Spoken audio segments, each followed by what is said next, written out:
हमने fourth chapter start किया था और फोर्थ चैप्टर का नाम है की की एलिमेंट्स ऑफ डेमोक्रेटिक गवर्नमेंट। वहाँ पे हमने half of the chapter complete कर लिया था। आज हम पढ़ेंगे अदर वेज ऑफ पार्टिसिपेटिंग। अब गवर्नमेंट है, डेमोक्रेसी है, हम कैसे पार्टिसिपेट करते हैं। तो यहाँ पे डिफरेंट डिफरेंट वेज हैं। जैसे इलेक्शंस यूजुअली हेल्ड कब होते हैं, 5 साल के बाद हेल्ड होते हैं, वोटिंग्स होती हैं, फिर उन वोटिंग्स को हम कास्ट करते हैं, गिनते हैं, उसके बाद एक सरकार चुनकर आती है। एक तो वो सिस्टम है। और यहाँ पे अगस्त 2005 में particularly government increase the money people had to pay for electricity. 2005 में क्या हुआ कि गवर्नमेंट ने क्या कहा, आप मनी पे करोगे किसके लिए, जो आप इलेक्ट्रिसिटी यूज कर रहे हो, या पीपल एक्सप्रेस देयर। और यहाँ पे क्या आया फिर, पीपल ने ना, लोगों ने अगेंस्ट होना शुरू हो गए कि भाई हम लाइट यूज कर रहे हैं तो हम पे क्यों करें। वो पे करना इसीलिए गवर्नमेंट ने शुरू किया था क्योंकि जब फ्री की चीज होती है ना, तो हम बहुत एक्स्ट्रा यूज करते हैं। हम उसको फिर मतलब उसका ध्यान नहीं रखते, फ्री की चीजों को हम ध्यान ही नहीं रखते। हमें ऐसे भी कोई फ्री की चीज फ्री की मिली है, कोई बात नहीं, चलता है, हम इन चीजों को हल्के में ले लेते। तो गवर्नमेंट ने इस चीज को रोकने के लिए क्या किया, ये इलेक्ट्रिसिटी ज्यादा वेस्ट ना हो हमारे यहाँ, उसके लिए उन्होंने यहाँ पे पेमेंट शुरू कर दी कि अब आप बिल पे करोगे, हम पानी का बिल पे करते हैं। वो क्यों है, ताकि हमारे रिसोर्सेज बचे रहे, ठीक है। और लोगों ने क्या किया, स्ट्राइक्स करना शुरू कर दी, बोलना शुरू कर दिया, रैलीज निकालना शुरू कर दी। तो गवर्नमेंट ने एक्सप्लेन किया और फिर उनके ओपिनियंस गवर्नमेंट ने सुने कि कितना कैसे होगा, क्यों नहीं होना चाहिए, क्या ओपिनियन देते हो आप, लोगों के ओपिनियन, अपने ओपिनियन। डेमोक्रेसी में मजा ही यही है कि टू वे कन्वर्सेशंस होती है, कन्वर्सेशंस होती है। सामने वाला क्या बोल रहा है, आप क्या बोल रहे हो, दोनों चीजें बातचीत होती है, फिर एक अच्छा सा निचोड़ निकलता है और एक सोल्यूशन निकलता है, ठीक है। अब need to resolve the conflict. अब कोई भी कंफ्लिक्ट है उसको कैसे रिजॉल्व किया जाता है। Conflict occurs when people of different culture, religions, or regions' economic background do not along with each other, or when someone among them feel they are being discriminated.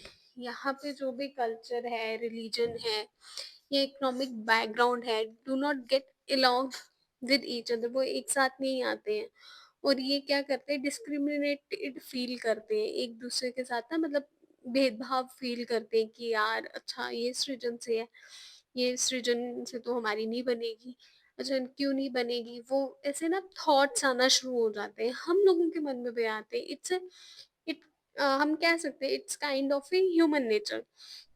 अच्छा फिर लोगों को दिस लीड्स टू फियर, डर लगने लगता है, tension होती है इमंग कि इस एरिया में हम एडजस्ट हो भी पाएंगे कि नहीं। कभी कभी क्लाइमेटिक कंडीशंस को लेके, कभी कभी बिहेवियर को लेके।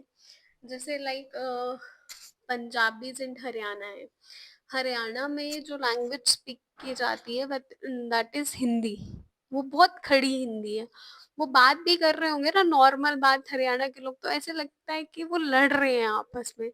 तो वो जो लड़ने वाला सिस्टम है, जो भी चीजें हैं, तो वो बहुत ना कंफ्लिक्ट क्रिएट कर देती कि आपसे अगर वो नॉर्मल, अब मैं बात कर रही हूँ आपसे, आपको पढ़ा रही हूँ, आपसे बात कर रही हूँ, पढ़ा कर रही हूँ, हम तो बस बात ही करते हैं। जैसे मैं आपसे बात कर रही हूँ तो लग रहा है मैं नॉर्मल बात कर रही हूँ, बट इनका इन कंपैरिजन आप हरियाणा के जाट्स देख लोगे, वो बात भी ऐसे करेंगे जैसे लगेगा ये अब भी हमसे लड़ पड़ेगा, ये हम पे गुस्सा कर रहा है। समटाइम्स हम लोगों में से भी ऐसा होता है कि कोई नॉर्मल टोन में ही बात कर रहा होता है, वो उसकी नॉर्मल पिच होती है, तो वो लगता है सामने वाले को नहीं नहीं नहीं, इसकी तो पिच बहुत हाई है, ये तो बहुत गुस्से में बात करता है, ये तो लड़ रहा है हमसे। ऐसी चीजें होना शुरू हो जाती हैं, ठीक है। समझ आया। The Indian Constitution lays down the basic rules or laws that have to be followed by everyone. अब जो इंडियन कॉन्स्टिट्यूशन है वो हम सबको मानना जरूरी है, हर एक स्टेट में लागू होता है, हर एक स्टेट को फॉलो करना जरूरी है, हर इंसान पे लागू होता है। जो भी यहाँ पे लोग रहते हैं इंडिया में, विद इन इंडिया जो लोग रहते हैं, सिटीजन है, नॉन सिटीजन है, जो भी लॉज है वो उनके ऊपर एप्लीकेबल होते हैं। और कभी कभी conflicts and differences have to be resolved according to this laws. अब ये लॉज कैसे बने? कुछ कन्फ्लिक्ट हुआ तो एक स्टेट का दूसरी स्टेट में हुआ, इट मीन्स हमें कोई लॉ लाना पड़ेगा कि दूसरी स्टेट्स ना आपस में लड़ना शुरू हो जाए। religious processions and celebrations can sometimes lead to conflicts। कभी religions को लेके भी आ जाते हैं, जैसे ईद को लेके आ जाता है, ईद को लेके, दिवाली को लेके कभी छुट्टी पे क्लैशेस होने लगते हैं, तो वो भी कंफ्लिक्ट क्रिएट हो जाता है। कभी कभी मुस्लिम्स बोलते हैं आज हमारी ईद थी हमें छुट्टी नहीं दी, कभी हिंदू बोलते हैं आज तो हमारा ये फेस्टिवल था हमें छुट्टी नहीं मिली, क्यों नहीं मिली? तो ये बैलेंस क्रिएट करना भी बहुत जरूरी है, तो इसके लिए भी रूल्स एंड रेगुलेशंस है हमारी इंडिया में। The government, particularly the policy, play an important role getting representative of concerned communities to meet and try and arrive at a solution. At times there is a fear that violence may erupt। अब इसी की वजह से violence भी इकट्ठा हो जाता है। एक टाइम आता है मुहर्रम, मुहर्रम एक मुस्लिम्स में आता है, एक टाइम पीरियड होता है। वो मुहर्रम जब निकलता है तो उस टाइम पीरियड पे या मतलब रेल एक पूरा ये झुंड में लोग निकलते हैं, मुस्लिम कम्युनिटी के झुंड में लोग निकलते हैं। तो उस टाइम पीरियड पे कभी कभी मतलब रोड्स ब्लॉक हो जाते हैं, ब्लॉक इन द सेंस कि उनकी प्रैक्टिसेस उनको अलाउ होती है कि वो अपनी प्रैक्टिसेस अलाउ करें उस टाइम पे रोड्स पे, जो भी उनकी प्रैक्टिसेस होती हैं, मुझे तो नहीं पता। और अगर उसी टाइम पीरियड पे किसी हिंदू का कोई फेस्टिवल आ जाए, तो अगर दोनों चीजें क्लैश हो रही हो तो वहां से भी कन्फ्लिक्ट्स क्रिएट होते हैं। तो गवर्नमेंट को बहुत ही बैलेंस वे में, एडमिनिस्ट्रेशन को हमारे बड़े बैलेंस वे में चलना पड़ता है। अब एक यहाँ पे rivers too can become a source of conflict between two states. कभी कभी रिवर्स भी कन्फ्लिक्ट में आ जाती हैं। A river begin in one state and flow through the another and end in the third। कभी कभी एक, कभी क्या हमेशा ये होता है कि एक रिवर एक स्टेट से चलती है दूसरी स्टेट में फ्लो करती है, तीसरी में खत्म हो जाती है। The sharing of river water between the states and the river goes through is becoming an issue of conflict। कभी कभी और ये भी इश्यू ऑफ कन्फ्लिक्ट बन जाता है, बहुत स्टेट्स में अभी भी चल रहा है। For example you have heard about Kaveri water dispute between Karnataka and Tamil Nadu. Karnataka and Tamil Nadu में कावेरी वाटर डिस्प्यूट है। The water stored in Krishna Raj Sagar dam.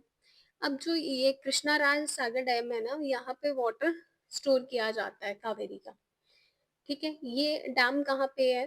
Question आ सकता है। ये डैम है कर्नाटका में। ये किसके लिए यूज होता है? Irrigating number of districts for meeting the needs of city of Bengaluru. अब यहाँ पे ना जो बेंगलुरु की सिटी है, वहाँ पे जो पानी की नीड है वहाँ उसके लिए यूज होता है ये पानी, या फिर आसपास की डिस्ट्रिक्ट्स में जो इरिगेशन के लिए यूज होता है डिफरेंट डिफरेंट वेज में। द वाटर स्टोर्ड इन मेरठ डैम इन तमिलनाडु। अब मेट्यूर डैम, अब यही पानी मेट्यूर डैम में भी स्टोर होता है। Is used for crops growing in the delta region of that state. ये किसके लिए यूज होता है? Delta region in that state. अब जो भी कॉम्पिटिटिव एग्जाम्स की तैयारी कर रहे हैं या जो सीबीएसई स्कूल के बच्चे हैं, तो अगर बुक बुक में से आ जाए क्वेश्चन कि कृष्णा राजा सागर डैम कहाँ पे है, दैट इज इन कर्नाटका, किसके लिए यूज होता है? बेंगलुरु सिटी के लिए और इरिगेशन के लिए यूज होता है। मेट्यूर डैम कहाँ पे? तमिलनाडु में है और क्रॉप्स के लिए यूज होता है ये पानी। और किसके लिए? डेल्टा रीजन में, लिखा है ना delta region of that state. A conflict arises both dams are on the same river। अब ये दोनों डैम सेम रिवर पे है। कृष्णा राज सागर कहाँ पे, कौन से रिवर पे? कावेरी पे। एंड मेटेर डैम भी कहाँ पे है? कावेरी रिवर पे। The downstream dam in Tamil Nadu can be only field up if water is released from upstream and one located in Karnataka. अब ये क्या है? एक बारी फिल होता है तमिलनाडु में, फिर रिलीज होता है कहाँ के लिए? कर्नाटका के लिए। Therefore, both states cannot get much water as they need for people in there state. अब दोनों लोगों को ना, अब 2 चीज़ों में डिवाइड हो गया तो दोनों को ना चीज़ें मिलती नहीं है। पहले तमिलनाडु फिर न कर्नाटका में जाता है। तो यही कॉन्फ्लिक्ट है, दोनों को लगता है कि हम हमारी नीड्स के हिसाब से हमें पानी मिला ही नहीं है।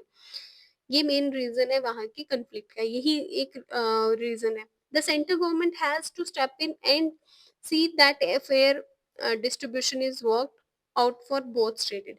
अब कौन आया? स्टेट के बीच में लड़ाई हो रही है तो सेंटर बीच में आया कि दोनों के डिस्प्यूट्स को खत्म किया जाए।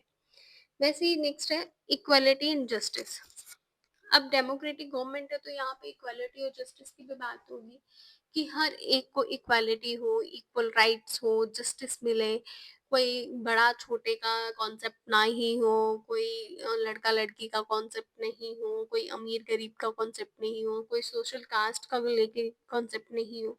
तो उसके लिए भी बहुत लॉज हैं, बहुत सारी चीजें हैं जो गवर्नमेंट उठाती है। जैसे एससी गवर्नमेंट, मैं आपको ये पूरी स्टोरी लाइन बता देती हूँ ये क्या है। जैसे एससी गवर्नमेंट है, वो एससी गवर्नमेंट क्या करती है कि sorry, so sorry, SC government नहीं है, एससी कास्ट या एसटी ट्राइब, सोशल कास्ट जो है, एससी है, एसटी है, ओबीसीज है, माइनॉरिटीज, ये जो हमारी माइनॉरिटीज हैं, सोशल कास्ट है। अब इनके लिए क्या है, फॉर्म निकलेगा, अगर एक फॉर्म निकलता है 1000 रुपए का, तो ये जो माइनॉरिटीज वाले लोग हैं इनके लिए फॉर्म की फीस कम होती है। फिर इनका कट ऑफ भी कम निकलता है, क्यों? क्योंकि इनको एक टाइम पे रिसोर्सेज टाइमली नहीं मिल पाए। फिर कुछ फॉर्म्स ऐसे होते हैं जहाँ पे, हाँ, लड़कियों को बढ़ावा देने के लिए कि ये लोग भी पढ़े, ये लोग भी बढ़े आगे, जैसे लड़कियों को भी बढ़ावा देने के लिए इनकी एग्जाम्स की फीस ही नहीं होती है, एग्जाम्स की फीस एग्जम्प्टेड हो जाएगी या कट ऑफ में कुछ हो जाएगा। तो ये बहुत सारी बिल्स लाती गवर्नमेंट की एक वुमेन सेक्शन भी आ सके, एक सोशल बैरियर्स जो है कास्ट को लेके, ट्राइब्स को लेके, वो खत्म हो सके, ये सब के बारे में। ठीक है, आई होप आपको मेरा लेक्चर समझ में आया होगा और पसंद भी आया है। Please like share and subscribe my classes. Bye bye.